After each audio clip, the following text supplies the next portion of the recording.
2 people have been killed after an upper floor balcony in a nightclub collapsed on Saturday in South Korea's Gwangju. The accident happened around 2 in the morning local time. More than 16 people were injured, including at least 8 athletes from the World Aquatics Championships.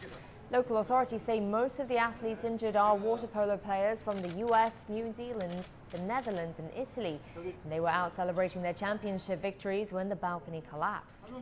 The World Aquatics Championships will finish on Sunday.